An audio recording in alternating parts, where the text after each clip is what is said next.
êtes en direct, vous suivez Midi News sur CNews avec notamment les journalistes de la rédaction. Tous les jours, vous le savez, c'est l'heure du débat, 13h et quelques. On choisit, évidemment on insiste sur les deux thèmes ou un peu plus qui rythment l'actualité. Deux thèmes aujourd'hui, l'immigration, on va en parler avec les mots hier d'Emmanuel Macron. Et puis, c'était il y a quelques instants ce nouveau plan de lutte contre les stupéfiants présenté à Marseille. Et justement, avec nous, Stéphane Ravier, bonjour. Bonjour. Sénateur des Bouches-du-Rhône, candidat Rassemblement National à la mairie de Marseille. Avec nous également Julien Borowczyk, bonjour. Bonjour. Député de la majorité de la Loire. Et notre journaliste politique à CNews, Loïc Signor. Merci d'être là, Loïc. Stéphane Ravier, je vous laisse d'abord réagir à ce plan présenté par Christophe Castaner. On ne va pas citer les 55 mesures, mais peut-être sur l'intention. Agir vite, fort, collectivement. Ça vous fait sourire? Alors, ça ne me fait pas sourire, ça me fait éclater de rire. Alors moi, je peux en rire parce que je n'ai pas de plan stup au pied de chez moi, de 500 mètres le premier plan.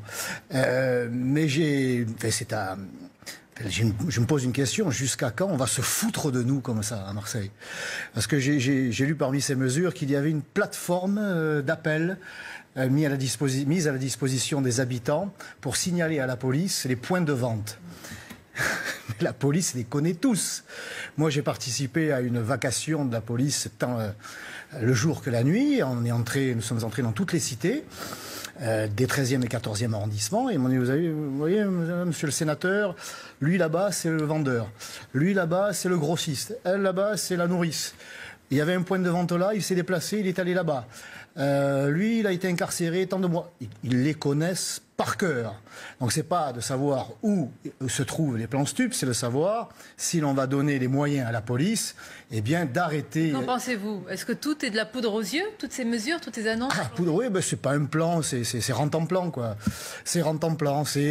On débarque à Marseille à chaque fois qu'il y a un pic d'insécurité, comme ça a été le cas. Déjà la semaine dernière, nous avions eu droit à 2 ministres parce que une employée municipale a été sauvagement poignardée après que son agresseur ait crié à la Wakbar. Eh bien, 2 ministres ont débarqué. Il y avait déjà le ministre du Logement, monsieur... Il n'aurait pas débarqué, vous aurez monsieur de Normandie qui était venu parce qu'il y avait eu un grave problème, un drame, puisque des immeubles se sont effondrés à Marseille. C'est la ville des plans, des mauvais plans, qui ne sont jamais suivis d'effet sur le fond. Ça fait des années que je tire la sonnette d'alarme et les autorités locales, l'équipe Godin, m'ont dit « Mais monsieur Ravier, vous voyez toujours tout en noir, regardez le vieux port, le Mucem. » Et la réalité aujourd'hui, j'allais dire, elle saute aux yeux de façon violente et avec un énième plan. Si l'on ne donne pas les moyens à la police, si la justice ne sanctionne pas sévèrement, vous pouvez présenter tous les plans et tous les rent-en-plans que vous voulez, ça ne servira à rien. Ce discours, on l'entend de la part de nombreux élus. Ce n'est pas que le Rassemblement National, c'est-à-dire énième plan encore. Marseille attend plus notamment. Écoutez, d'abord, je pense que c'est un plan qui est annoncé à Marseille, mais qui ne concerne pas que Marseille, parce que je crois qu'il faut parler assez sérieusement du problème des stupéfiants. Et en tant que médecin, je suis assez sollicité par ces problèmes-là. Bon, au-delà de ça, il y a un plan, effectivement, de regroupement des autorités. Vous parliez justement de pouvoir travailler ensemble. Et ben, c'est justement l'ADN de ce plan. Entre police, gendarmes, douane, magistrats, etc., etc. Il faut qu'on soit capable de travailler ensemble, et ça a été demandé par la base. Mais au-delà de ça, la question, elle n'est pas uniquement sur la répression. Parce que si ça marchait avec la répression, ça fait belle lurette qu'on aurait résolu tous les problèmes. Et on le sait très bien. Et on le sait très bien. Justement pas. Le problème, il est que sur le stupéfiant, tant qu'il y aura une demande, il y aura forcément de la vente. Et vous pouvez très bien supprimer une tête de réseau, vous en aurez 2 qui vont grandir. Donc la question aujourd'hui, c'est, ça l'a été dit dans le plan d'ailleurs aussi, d'accentuer la prévention. C'est aussi... Non, mais attendez, c'est aussi ce qu'on avait mis en place. Le fait est qu'aujourd'hui, la plupart des actions, lorsque vous êtes arrêté pour possession de stupéfiants, soit ne vont pas au-delà du commissariat, soit n'aboutissent pas. Aujourd'hui, on propose de mettre une contravention pour qu'on puisse pénaliser immédiatement le consommateur. Parce qu'il faut qu'on soit capable d'alléger les procédures, ce que les forces de l'ordre nous demandent, et il faut aussi qu'on soit capable d'avoir tout de suite une pénalisation immédiate. Voilà. Monsieur Borowczyk, j'entends bien, mais est-ce que vous avez l'impression, sincèrement, et vous dites que vous êtes médecin, vous connaissez ce sujet, ce problème, qui est un véritable fléau dans notre société, que c'est à la hauteur des mots à Maïx de ce que nous vivons? Mais une fois de plus, la question, elle est quand même avant tout de réinvestir, et ça l'a été aussi dit dans ce plan, de réinvestir, et Emmanuel Macron l'a rappelé hier, de réinvestir ces zones-là, parce qu'il faut aussi ramener de l'éducation, il faut aussi ramener de l'emploi, il faut ramener d'autres horizons. Parce que cette économie souterraine, on pourra faire ce qu'on voudra, on pourra la pénaliser, on pourra la sanctionner, on pourra faire ce qu'on voudra, elle repousse. Stéphane Ravier. Ce discours, vous l'entendez aussi, ce n'est pas contradictoire à votre constat. Pardonnez-moi, mais j'ai quand même l'impression que vous êtes dans une situation, et en plus vous êtes médecin, quasiment schizophrénique. Vous nous dites aujourd'hui qu'il faut une prévention, qu'il faut alerter, et vous avez raison de le demander, d'alerter les jeunes ou les moins jeunes sur les conséquences de la consommation de cannabis. Alors, sur le plan de la santé publique, c'est une véritable catastrophe. Mais il y a quelques semaines avant, la trêve estivale, c'est bien les députés, les membres de la majorité de La République En Marche, qui proposaient d'ouvrir le débat sur la dépénalisation de la vente et de la consommation du cannabis. Il y a quelques semaines, vous disiez, mon Dieu, le cannabis, finalement, c'est pas si grave que ça. Si on l'encadre, eh bien, cela pourrait être consommé. Et aujourd'hui, 2 mois plus tard, oh mon Dieu, le cannabis est absolument inimaginable. Il faut y mettre les moyens. D'ailleurs, il y a un énième plan. Il faudrait savoir ce que vous voulez. Ça part dans tous les sens. C'est tout et son contraire. C'est la fameuse doctrine d'Emmanuel Macron, le en même temps.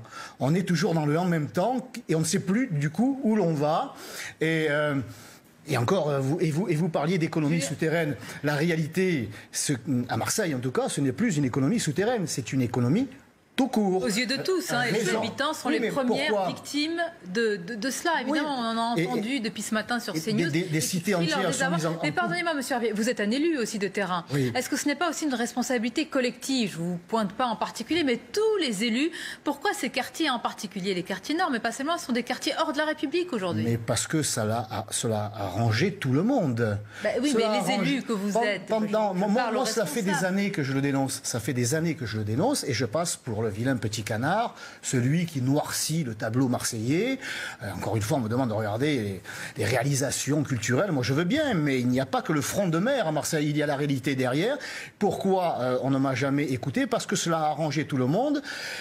Il y a une dizaine d'années, le procureur de l'époque, le procureur d'Alest, avant de quitter Marseille, estimait qu'il y avait 40 cités qui vivaient de la drogue.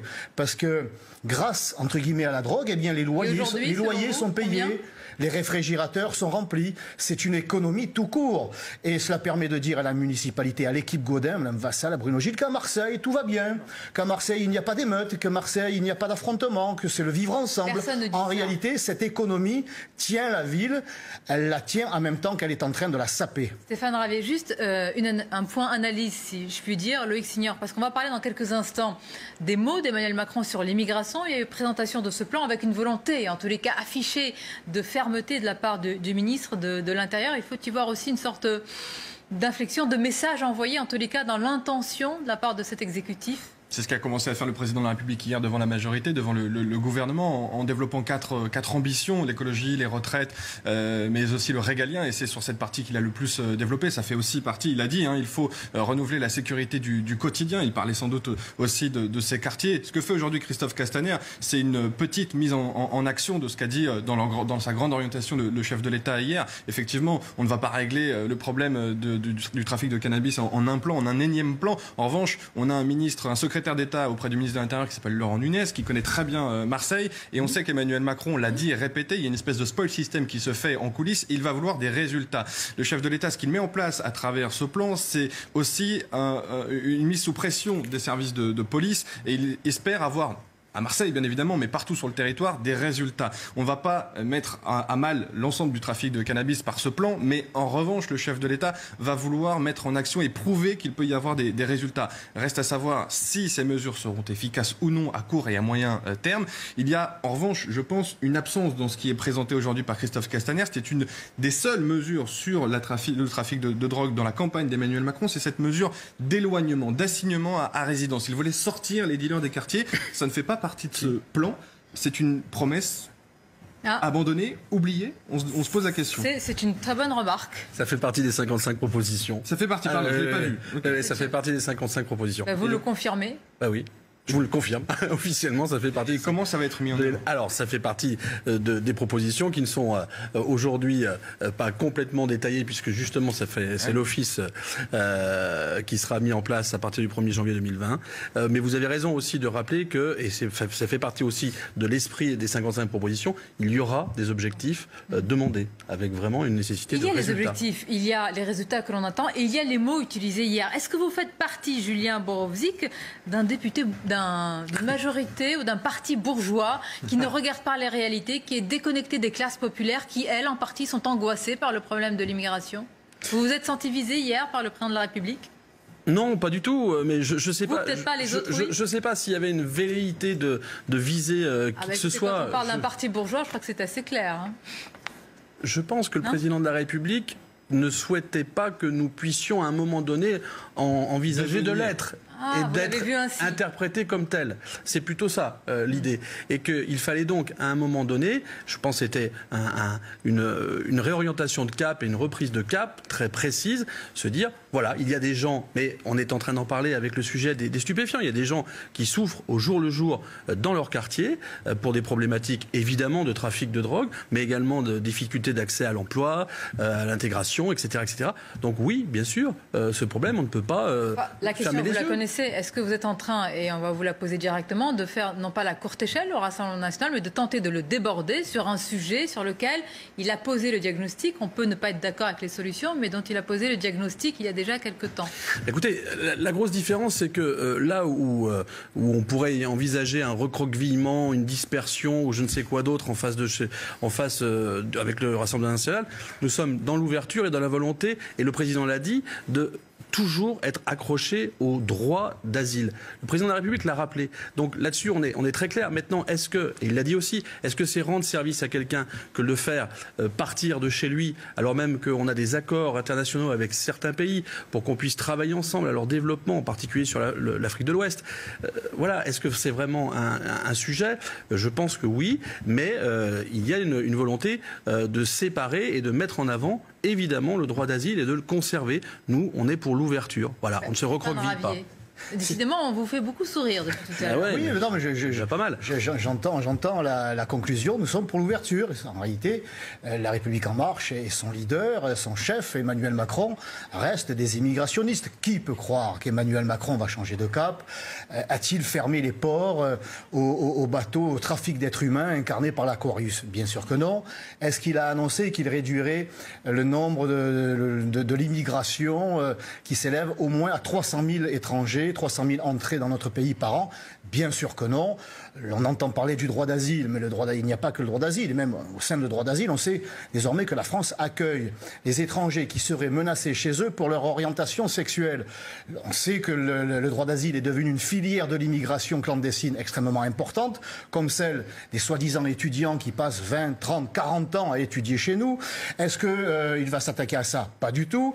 Est-ce qu'il a entendu ou est-ce qu'il a lu le rapport du Sénat, non pas de Marine Le Pen, ni de Stéphane Ravier, qui estime que 70% des mineurs non accompagnés, présentés comme tels, sont en réalité majeurs. Est-ce qu'il l'a entendu? Est-ce qu'il va s'attaquer à ça? Pas du tout. Emmanuel Macron a dû avoir, je ne sais pas s'il a autant de sondages sur son bureau que ne les avait Nicolas Sarkozy, mais il a dû lire Le Monde. Voilà, il a dû lire l'étude du Monde qui nous confirme que les Français en ont ras-le-bol d'une immigration de plus en plus conquérante, communautaire, qui est en train de nous imposer ses modèles, ses traditions au détriment des nôtres. Alors il essaie de communiquer. On va voir le sondage qui communique un peu différemment. On va le voir, ce sondage. Et Loïc Signor, vous y étiez hier. D'ailleurs, on va voir vos images justement avec Emmanuel Macron qui s'adressait à la fois à sa majorité et aux membres du gouvernement. Regardez, les Français méfiants sur l'arrivée des migrants, à plus de 60%, qui voient les migrants comme une menace et pensent que les accueillir n'améliorera pas la situation du pays. Mais une fois que le président a dit cela, est-ce qu'on va avoir un débat dans notre pays sur ce sujet ou est-ce que c'était des mots justement qui étaient dits pour peut-être réveiller ou rendre plus pragmatique une majorité? Je pense que le chef de l'État voit ces chiffres, il voit aussi surtout les résultats des dernières élections, à commencer par les élections européennes de 2014, l'élection présidentielle de 2017, les dernières élections européennes. Et à chaque fois, le match est contre le Rassemblement national. Il ne peut pas faire abstraction du sujet de l'immigration. Là où vous dites qu'il a été peut-être trop doux avec ce sujet, notamment quand il s'agit d'ouvrir les ports, notamment pour l'Aquarius. Il y a une phrase hier, le président de la République, l'humanisme, c'est pas le laxisme. Il y a deux sujets sur l'immigration. Le chef de l'État, lui, veut prendre, c'est un droit d'asyliste, ce n'est pas un immigrationniste comme vous le disiez. C'est un synonyme. En revanche, là, vous allez le contrer certainement, et c'est là où c'est un piège qui est risqué, parce qu'il tend un piège au Front National en refermant le match politique avec simplement un adversaire, le Rassemblement National. C'est un piège risqué puisqu'il va sur le terrain du Rassemblement National en apportant d'autres réponses qui ne vont évidemment pas être de nature à vous satisfaire, mais c'est un risque de cliver dans sa majorité, puisque sa majorité a été composée de personnes venant de la gauche, venant du centre, et même dans le Parti Socialiste, ces personnes qui venaient du Parti Socialiste n'avaient pas les mêmes sensibilités sur l'immigration. Donc effectivement, c'est intelligent, à 6 mois des municipales maintenant, de dire on va parler immigration. Il y aura ce débat le 30 septembre à l'Assemblée nationale dont vous parliez, Sonia. Il n'y aura pas de vote, je vous l'accorde, monsieur Ravier. Des propositions pourront être faites, et le président... Mais pas par nous. Vous n'avez pas de groupe. Pardonnez-moi de vous interrompre, mais je crois que dans l'étude du Monde, les Français on devine quand même vos propositions sur le sujet. Sont de plus en plus dubitatifs sur la démocratie. C'est peut-être parce qu'il y a de moins en moins de démocratie. Nous avons 7 députés à l'Assemblée nationale. Premier parti d'opposition, mais seulement 7 députés. Et nous n'aurons pas l'opportunité de nous exprimer au sein de cette Assemblée. Et en plus, il n'y aura pas de vote. Donc, voilà, dans ces conditions, le risque que prend Emmanuel Macron est quand même assez maîtrisé. Ce que disent certains dans la majorité, c'est que l'immigration n'est pas remontée dans les cahiers de doléances. Vous parlez de démocratie, il y a eu ce grand débat national, et certains dans la majorité, notamment l'aile gauche de la République En Marche, disent le grand débat n'a pas fait remonter dans les cahiers de doléances. Il y en a eu beaucoup dans les mairies. On ne peut pas reprocher aux maires de ne pas avoir fait le travail de cahier de doléances. L'immigration n'en faisait pas partie, et c'est ce que reproche une partie de la majorité au président de la République. Vous dites que ce sujet n'est pas monté parmi les principaux sujets, et pourtant Emmanuel Macron lui-même dit que c'est l'un des sujets déterminants pour la présidentielle de 2022. Je pense d'abord pour les municipales dans son esprit, puisque l'opposition ne se résume quasiment qu'au Rassemblement National pour Emmanuel Macron. Mais c'est un positionnement avec un curseur de la politique à venir. Maintenant, effectivement, moi j'ai organisé 15 concertations citoyennes. J'ai rencontré plus de 1500 personnes dans ma circonscription. C'est vraiment pas le sujet qui est arrivé en premier. Voilà. Est-ce que ça veut dire que pour autant ce n'est pas un sujet qui préoccupe ou qui pour certains angoisse les Français? Vous savez... Est-ce que vous êtes sûr que ceux qui se sont déplacés, ce sont ces classes populaires qui, pour certaines, je dis bien, je fais attention, sont parfois angoissées par cette question? Je crois qu'il faut avoir une vision globale, une fois de plus. Ce qui n'est peut-être pas le cas du Rassemblement national. C'est-à-dire qu'à un moment donné, il faut aussi se poser la question, je le disais tout à l'heure, de l'éducation, de l'emploi. Vous savez, moi ça me fait très mal, M. Ravier, ce que vous dites, parce que mon grand-père était polonais. Ma mère était italienne, elle s'est parfaitement assimilée à la France. Vous voyez comme quoi finalement... Parce qu'elle a compris que la France avait fait un effort en l'accueillant et elle a rendu la monnaie de la pièce. Je vous ai écouté, j'aimerais bien qu'on fasse de même. La France, elle en a... Bon, très bien. Donc du coup, ce qui est important, c'est qu'on se nourrit... L'histoire, les traditions, la culture. C'est ça, être français. Vous faites beaucoup d'esbroufs, mais pas beaucoup de propositions. Le problème, c'est que... mon cœur, vous voyez. Ouais, moi aussi, vous voyez, mais on n'a pas le même, moi, il n'est pas de pierre. Mais si vous voulez, la différence, c'est que on voit bien que lorsqu'il y a une période, comme à l'époque où mon grand-père est arrivé, où il y avait du plein emploi, ça ne posait aucun problème. On est dans une période un peu plus complexe. Fort heureusement, nous sommes en train de faire baisser le chômage. C'est évidemment un pendant. Évidemment, et c'est pour ça qu'on se nourrit au Rassemblement national des situations complexes. Voilà, donc on fait cette peur permanente. C'est la nature de l'immigration qui a changé, monsieur. Avant j'étais schizophrène, maintenant on va mieux. Je vous rassure, maintenant on va mieux. Par contre, je n'ai pas de psychose paranoïaque, c'est-à-dire que je vous affirme, et ça l'a été dit, on met 20% de proportionnel sur la réforme constitutionnelle. Ne vous victimisez pas, ça vous permettra d'être aujourd'hui. Oui. Allez-y, je vais vous laisser en un mot, mais ce qui est frappant, c'est que le duel semble déjà installé, et c'est peut-être ce que vous voulez du côté de la majorité et du Rassemblement national. Les mondialistes, les immigrationnistes contre les nationaux. Voilà une doctrine et un dogme. Simple que ça. Voilà, c'est votre façon de penser qui est assez simple, mais assez simpliste. Voilà, on se nourrit de la peur des gens et voilà où on arrive avec le Rassemblement national. Mais non, il n'y a pas de duel spécifique. Simplement, devant les dogmes, mais Non, mais c'est dogmatique, la discussion. Pour finir, peut-être, pardon. Je pense que chacun a toujours installé ces derniers mois ce duel, puisque chacun se conforte dans ce duel. Appelez-vous comme vous voulez, les nationalistes, les mondialistes, les patriotes, les populistes. Ceux qui croient en la nation et ceux qui n'y croient plus. Chacun, le discours de Marine Le Pen dimanche fait place au localisme, si j'ai bien compris. Emmanuel Macron, quand il est au G7 à Biarritz, fait part des bienfaits de la mondialisation. Chacun va sur son terrain, c'est normal, c'est de la politique, mais on ne peut pas contester qu'au Rassemblement national, chez Marine Le Pen ou à La République en marche avec le président de la République, on n'installe pas ce duel à la fois pour les municipales et puis bien sûr pour la présidentielle, pour le deuxième round. On verra. En attendant, évidemment, sur ce plateau et d'autres, on reçoit toutes les sensibilités politiques. Mais merci à vous d'avoir été nos invités.